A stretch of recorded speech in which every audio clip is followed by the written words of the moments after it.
नमस्ते, प्रणाम। स्वागत करती हूँ अपने यूट्यूब चैनल पर। आप लोग के सामने एक गारी गीत सुनाने जा रही हूँ, सुनिएगा आप लोग और कमेंट बॉक्स में बताइएगा हमारा गीत कैसा लगा। अम्मा महुआ के झूमे डरिया, तानी ताकी है दूल्हे सले हमारी ओरिया। अम्मा महुआ का झूमे डरिया, तानी ताकिए दूल्हे सले हमारे ओरिया। तुहरी बहिना जे घूमेली तीन जनिया, तुहरी बहिना जे घूमेली तीन जुनिया। एगो सुबह एगो शाम आधी रतिया, एगो सुबह एगो शाम एगो आधी रतिया। तुहरी बहिना जरा खेली तीन जतिया, तुहरी बहिना जरा खेली तीन जतिया।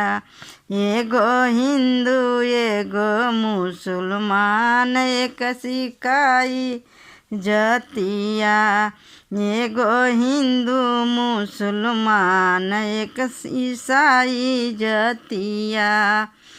अम्मा महुआ का झूमे डरिया, अम्मा महुआ का झूमे डरिया। तानी ताकी ना समाधि साले हमारे ओरिया, तानी ताकी ना समाधि साले हमारे ओरिया।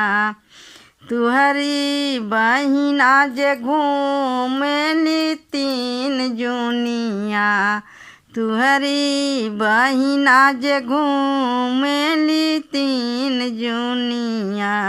एगो सुबह एगो शाम एक आधी रतिया, एगो सुबह एगो शाम एगो आधी रतिया।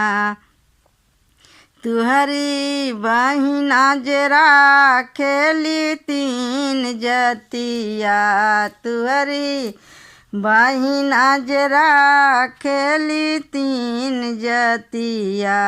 एगो हिंदू एगो धोबी एगो ईसाई जतिया, एगो धोबी एगो हिंदू मुसलमान जतिया। अम्मा महुआ का झूमे डरिया, तनी ताकी ना समाधि साले हमरे ओरिया, तनी ताकी ना समाधि साले हमरे ओरिया।